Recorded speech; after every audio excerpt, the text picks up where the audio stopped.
Be'ezras Hashem Yisbarach Yom Shlishi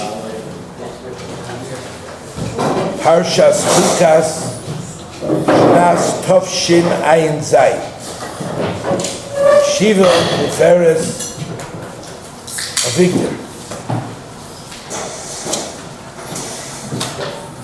In this week's Parsha, we encounter a pasuk that is accompanied by an unusual drasha. The Parsha discusses someone who's come in contact with a mace, with a corpse. When you come in contact with a corpse, you contract tumah. And the pasuk says, Adam zois haTorah. This is the law. Adam ki yamus ba'ohel. A man that dies in a tent. The law is kol abba el ha'ohel. Anyone who enters that tent, that domain, the chol asher ba'ohel, and anyone and anything that's in the tent, yitma, shall become tamei for 7 days. Pretty straightforward law. However, the Gemara says in Masechta Brachos, a teaching in the name of Reish Lakish. And it goes like this. Amar Reish Lakish says, Minayin, from where do you know she'ein divrei Torah miskayim? Divrei Torah means a person who learns Torah and he wants the Torah to be retained by himself. You know, a lot of people could read the Torah, you could even study the Torah, but that you should retain the knowledge, and that the knowledge and you become one, that you develop a world view. You know, if you ever went to a class and they teach you lahavdil elef havdalas, how to work a computer, and the guy gives you a whole bunch of rules, and you go home and you try to do it yourself, and you remember what was the thing you do, what was the next thing you do, you're not miskayim. You have to listen over again and again. But in Torah, there's a special difficulty of retaining Torah, because Torah is the word of Hashem. Information of how to fix a car, how to drive a car, is just a matter of regilus, habituating yourself, training yourself. Once you take the courses, it's like riding a bicycle, they say. Once you know how to do it, you never forget. You may be a little wobbly after a number of years, but you get the hang of it very quick. But Torah is the word of Hashem. For a person to make his self and Torah one, to make the words of the Torah, to make the word of Hashem be part of himself, that's something that takes a much higher degree of ordinary preparation and study. So the Gemara wants to know what makes divrei Torah be miskayim in a person. What makes it become part of you? So it says, Elo b'mi shemeimis atzmoi oleh. It only does so for somebody who kills himself, who takes his life for Torah. If you kill yourself for Torah, then Torah does that job. Shenemar, it says in the pasuk, Zois HaTorah, this is the Torah. It means you want to have Torah Zeis. You know what Zeis means? What does the word Zeis imply? Zeis implies something. I'm pointing at something very specific. It's not cloudy. It's not questionable. I'm able to clearly define what I'm pointing at. This Torah. How do you do that? You want to say Zeis HaTorah? You want to be able to say Klor Torah? Adam Kiyamas Boya. Only if you're a person who's going to kill yourself in the oil of Torah. Now, why does it say kill yourself in the tent of Torah? It should say if you kill yourself for Torah. What's the concept of the tent of Torah? And also, what does it mean you kill yourself for Torah? What in the world does that mean? Why is it called killing yourself? You have to commit yourself. Today we use a slang. The guy is killing himself over a building project. Guy's trying to fix his car. The guy's killing himself. That's just the words. What does the Torah mean you kill yourself for? That's where it comes from this pasuk. That's where the slang came from. But the question is, what is the meaning over here in the Chumash? So that's one question. Another question is, how do you associate Torah with Misa? If anything, Torah, when I think of Torah, I think of Beis Chayenu. I think of Kihem Chayenu. I think of the source of life. I think of life itself. I think of everything associated with life when I think of Torah. How does the Torah say that in order a Torah should be miskayim by a person, the person has to be meimis himself a Torah? What's the pshat of it? So I'm going to share with you a Gemara in Tamid. One of the Mesechtes in the Shas is called Tamid. I was zeichet to learn that Mesechta, most of it, with my Rebbe Zechayim. And it says over there an episode of Alexander Mukdam. That's the great Alexander, one of the great generals, one of the great warriors in history. And he had a discussion between the Ziknei HaNegev. That's the Talmidei Chachamim who lived in the south of Eretz Yisrael. And during his conquests, he arrived, this great Greek general arrived in Eretz Yisrael, and he had a discussion. He had a long discussion with the Chachamim. We're not going to discuss all of them, but some of them. During the discussion, Alexander asked him the following question: who is a wise man? Define wisdom. Now this is talking about he wasn't a stupid man, Alexander. He was someone who was educated by Aristotle in that philosophy. So it's a gehalten auf Stückel philosophy. And he asked the Chachamim, who do you hold is a Chacham? And they tell him, the Chacham is someone who's Roya es Hanoilad. He thought he would hear, a Chacham is a philosopher, maybe an analyst, maybe someone who could figure out Rubik's cubes. No.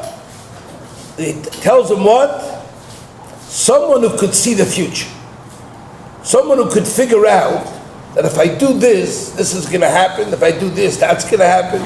Someone who could see the future of the results of his actions and live with that. Then he says, let me ask you another question. Who's a strong man? So, to ask a Greek guy who's a strong man, what do you mean? Charles Atlas, he was a strong man. Tarzan was a strong man. Superman was a strong man. A lot of strong men around. He said, who's a Gibor? Now he was hoping to say something that would define him as a Gibor, because he conquered all these lands, this great conqueror. And they disappointed him again. What did they tell him? The Gibor is someone who's able to conquer his Yetzer Hara. Someone who's able to squelch, to be kaivesh, to control his Yetzer Hara, that's true strength. A man who's able to conquer countries doesn't make him a true strong man. Nope. Now he says to him, okay, let me ask you another question. Who's a wealthy man? Trying to get it right. He's trying to figure out if Judaism, Yiddishkeit, thinks like Aristotle at all. Nothing. Garnished. Who's an Ashir? He's an Ashir. An Ashir is someone who rejoices over his lot. Samech b'chelka. That's what Ashir is. Now, can you imagine? I'm trying to picture this as a world leader. He meets these Jews. You don't see Jews along all his trips over there. He was in Africa. He was all over the country, the world. Finally, he comes to the Chachmei HaNegev, and he's told these Jews are the smartest of the people. And he asks the question. Now, one answer jives with what he thinks. So finally, in exasperation, he says to them, okay, let me ask you one more question. What shall a man do in order to live? Ma yasa ha'adam v'chai. What shall a guy do to live? So we would think you should eat well, exercise, sleep, stay away from danger, vitamins, all kind of stuff, well-rounded educational United States Department of Health. Follow the regimen, you live long. They answered a strange answer. Said, you want to know what to do for Aretz Elochis? Yamis es atzmai. To kill himself. You get it? You want to live? Kill himself. He's thinking to himself, huh? I mean, you're chachamim. Either I missed the boat or you missed the boat. So now you have to understand what SHLITA. What did they mean? What do they want from him? And the answer is like this.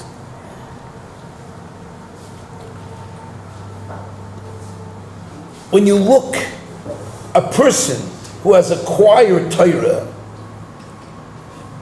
that person, the Torah was authored by HaKadosh Baruch Hu. It's the Torah which describes the whole creation of the world and all its secrets. Everything that exists in the world emanates from the Torah. So anything you want to know what it means, you have to put on the glasses of the Torah. Just like I wouldn't think of asking any questions to a monkey. I want to go to a monkey, even if he could talk, and say to him, what do you think? What about this? What do you think about that? I would never think to do that. I would go and I would ask somebody who's an intelligent person. Intelligence doesn't help you anything. Because if you don't know how the Torah views something, you're not viewing it through an emissary perspective.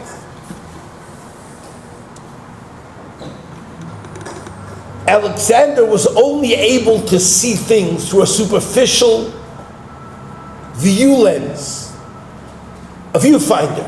He was only able to see it through his eyes and his knowledge.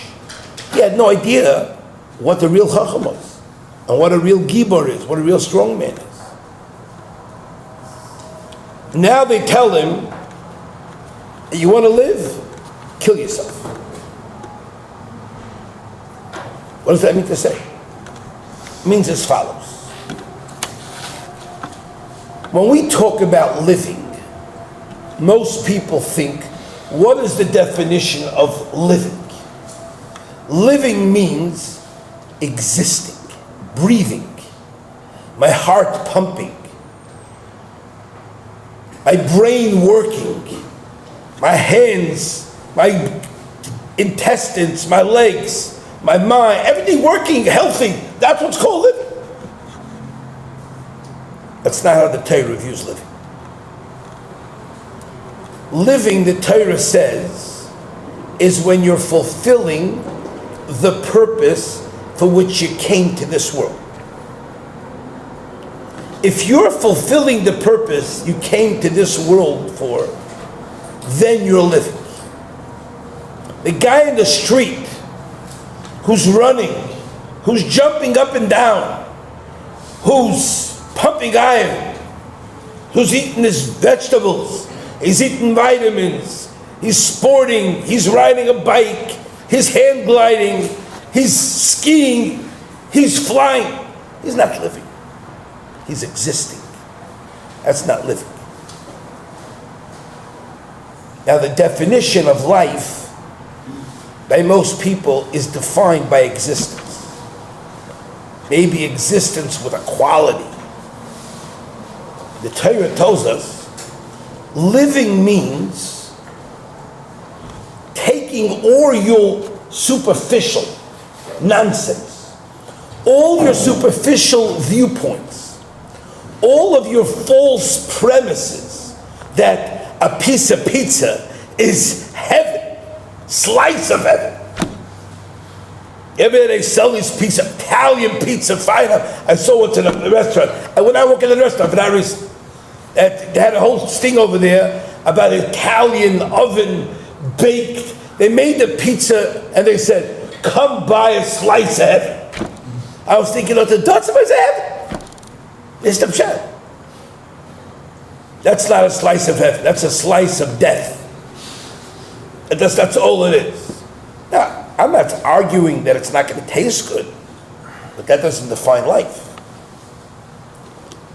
Life defines when a person is actually doing the purpose for which he came to this world for, and he's actually advancing in that life. They told me, you want to live? Only one way to live. You better kill all your nonsense, all your desires, all your draw, all your definitions, all your falsehoods. That's what it means, kill yourself. Get rid, obliterate all of the nonsense that you thought was life. Then you can start living. Find out what the purpose of a person's in this world for. What's he here to accomplish? Then you can do that. Zok the Gemara say. Now the Gemara tells us, you want to have divrei Torah be miskayim in you? You want to be a source of life? We all know Torah is kihem chayim. Torah is base chayim. You have to, if you want to make Torah be miskayim in you, it should become part of you. You got to be meimus es atzmai. Meimus es atzmai, like the Chazon Ish writes, is when a person takes his nature, his natural desires, and he destroys everything that he thought was fun, and everything that he thought was important, and everything that he thought was geschmack, and everything that he thought was of being wealthy monetarily. That's unbelievable. Being strong physically. You ever see these bachrim? You see them sit right in the yeshiva and they touch their muscles. When I was a bachrim, everybody used to have these those things, and he used to sit there under the desk, yeshiva. That's not nonsense. That's what monkeys do. Monkeys think that if they feel strong, and the bachar runs down the block fast, have a race, and I'm not joking you. That's silliness. So if a person is meimus atzmai, that's what it says over here. Zois ha-Torah adam kiyamos boil. You want to know how you exist in Torah? You have to put yourself in a box. You got to live in an oil. You got to live in a tent. You can't do it in the world, because the world and you are contradictory. The world and you don't see eye to eye on the definition of things. The world and you have total different viewpoints. So if a person is going to be meimus himself, now I want to tell you what meimus himself is. I want to share with you some words of the Chazon Ish that are very, very powerful. Now listen to this. He's writing to a young bacher in a letter of encouragement. And he's a young Ben Torah, and he's saying like this: Hasmada, diligence, learning with diligence, is the key to life. Without diligence, he says, is garnished. But he says like this: diligence does not depend in the length of time you're sitting and learning. It's not the quantity of time. It's not the kamus of zman.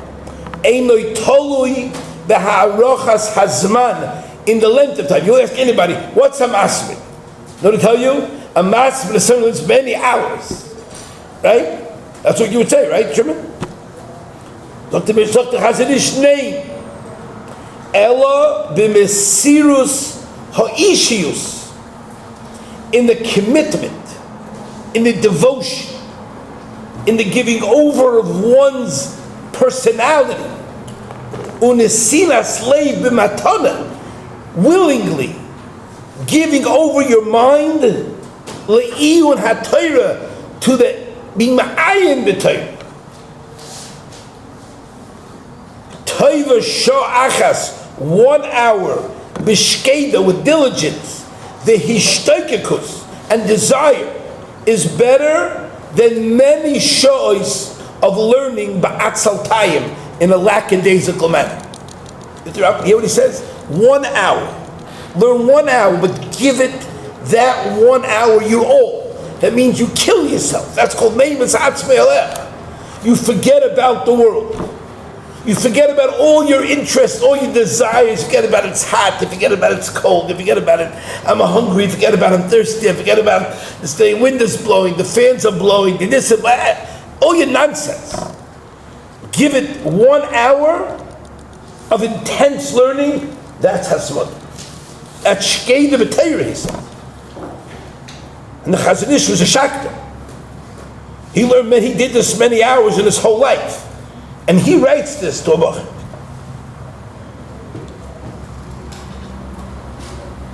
A person who breaks himself, a person who's able to see past his midas hativiyos, his natural nidas, that person is called meimas atzma.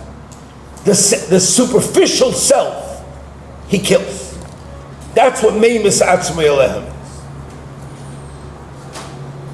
Adam kiyamos ba'oil, the person whose meimas himself in the oil of Torah, that person will experience zois haTorah. That person will become to realize the beauty and the brightness and the joy of Torah.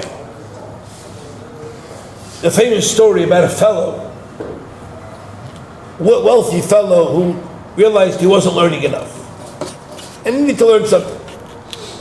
So he decided that he's going to take himself in the hands and he's going to start to learn something. And one day he looks at his beard, he sees his beard, he's got a lot of white hairs. And he says, I'm getting closer. I got to start, I'm working like a sus, like a horse, and I work. What am I going to take to the next world with me? Work doesn't go to the next world with you. Only Torah. So he decided, on the spot, I'm going to learn every single day, right after Shachris, 2 hours. Before I go with my work, for my business, 2 hours straight, I'm going to give it to Hashem willingly, matana. I'm going to put myself into it. And he decides, okay. And he said, I'm not going to be mevatos. I'm not going to miss this learning time for anything in the world. The next day, our protagonist comes to carry out the decision that he decided to make. And as soon as Shachris is over, he sits down to learn. And he starts the Gemara from the beginning of Brachas, and he starts to learn Me'imah Seikair with a niggin. There is a Kair in Shema Ba'arvis, he starts to learn Mamish pounding. Everybody, he was very happy what he's doing. But there was somebody that was very unhappy. Who was that? Is Yisroel. So he was very happy. You know what I mean? He wanted to prevent people from carrying out living in reality. He wants to get you to live in Dimion and fairy tale land. And he wasn't happy with this new decision of this guy. So he said, I got to come up with some eitzah how to make sure not to let this guy become a Ben Torah no matter what. So, the first day, he creates an asaya, a big challenge. What does he do? As soon as the guy is sitting and pounding in Tiferes deep into the learning, all of a sudden, a group of people come into the shul. They say, "What you doing there? We have to do business. I need you. We want to buy something with you." He says, "I'm sorry. Can't do no business. Come back in a certain time. I'll do business with you." Next day, they go to the store. This time his wife's opened the store. His wife comes to people come to the store. "Where's your husband?" "I don't know." He said, "It's the second day in a row he's not here." He hasn't been here. Where is he? She sends a shliach to the Beis HaKnesses to go see. And they went to the shul and went, go start from there to go do investigation. He comes to the investigation, comes to the shul. No. And he looks for the guy and he sees him. He says, "Your wife wants to know where you are." He said, "Go back and tell her these words. Just say, don't tell her who said it. Say your husband died." That's it. Just say those words. Your husband died. But don't tell her that I said you should say it. No. Comes back, shrine. The wife says, "What, my husband died? Oh, my boy.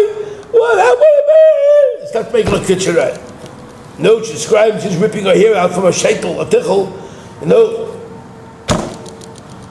A couple hours later, the husband shows up. She's going crazy now. Her husband's alive. Mamish. "I thought you died." I said, "I did. I came back to life. I came back to life." The kids are. It's happened 2 days in a row. Finally, the wife comes to the shul. She said, "What's going on over here? What are you doing? You crazy? You already have a business to run. What are you sitting in the shul for?" He said, "Listen. You know, when I told you that I died, you were very sad. And then I came back to life. You should know, my dear, if I would have died young, Rachmana litzlan, Emes died, would you have any kindness on me? No. Right now, I'm trying to keep myself alive. I'm doing for my life the most important thing. For those 2 hours of the day, you should know I died. Just say Baruch Hashem, and afterwards, I'm back to life. You gotta know that.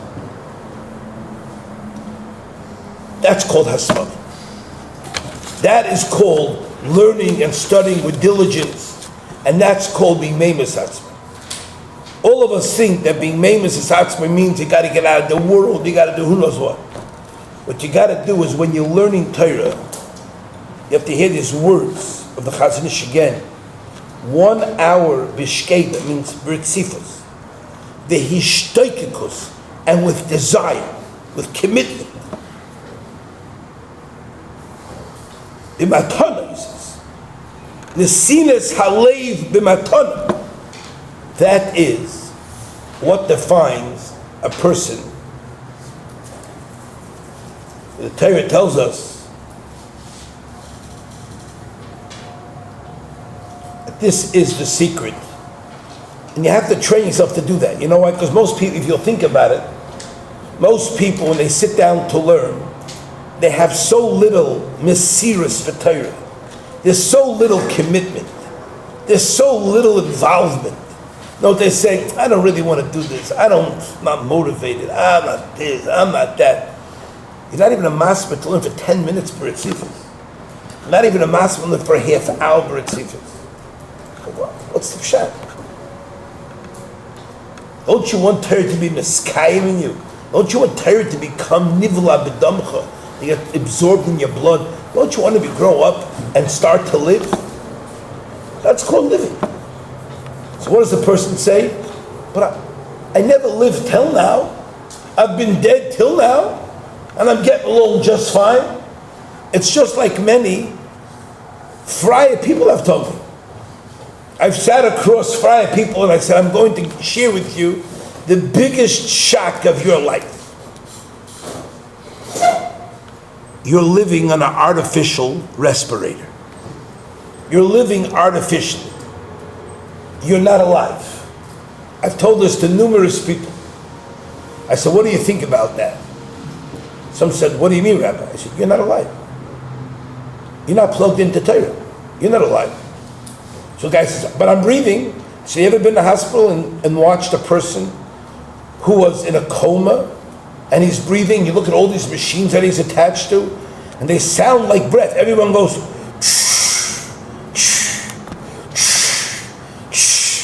I sat there by people listening for hours. I'm thinking, it sounds just like a breath. It sounds just like a strong breath, but it's a machine. It's not breathing.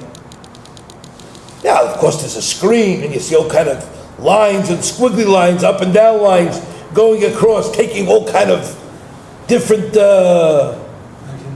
measurements in the body. But the person's not alive really. That's not the kind of life we're talking about. I told the guy, you may be existing, you may be breathing, but you have no connection and no shaykhis. You've never began to live for the purpose you came to this world for. So they asked me, so what's the difference? If I don't feel dead, what difference does it make? I said, first of all, you know how many people in a coma feel dead? They don't feel dead either. Is that a consolation? They don't feel dead? No, that's a very poor consolation. And the reason why you don't feel, I told them you don't feel dead because you've never lived. But if a person started to live for the purpose for which he came for this world, I say life means living for the purpose of coming to this world. You'll ask most people, why are they living? You know what they'll say?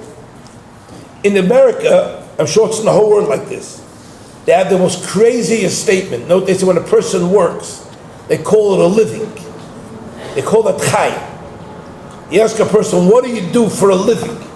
That is the most kookiest, nuttiest thing that somebody said. Work is a living? You live to work. Work is not living. You work in order to get some money so that you can live. Living is not working. You work to live. You don't live to work. But people who live to work call work chayim. By some Haimish Yidden, you know how they call work tachlis. They call it tachlis. Once had a father, they called me up. They said, Rabbi Brog, what's going to be with tachlis? I said, what do you mean? He said, I want you to teach my kids about tachlis. You're teaching them all those things about Torah and Chazal and Torah and Alucha. But what's going to be with the tachlis? He said, I don't understand you. He repeated his question again. I said, I don't understand you. He said, what's the matter? I said, I teach, the only thing I teach is tachlis. What you're talking about is not tachlis. What you're talking about is going to the bathroom. I told him, is going to the bathroom tachlis? No. But you know what we say in the Shayotza? If you can't go to the bathroom, if chas v'shalom, your holes are not open, if you saw same echad mehem, if they get closed up, you know what happens? You drop. But there's no one that makes a mistake and thinks that going to the bathroom is the tachlis. That's the chayim. You go to the bathroom in order to go on with your chayim. That's not the chayim. I said you work. That's not the tachlis. Tachlis is fulfilling the tafkid which you came for this world for. Chayim is connecting to the Torah, being made misatzmei aleh.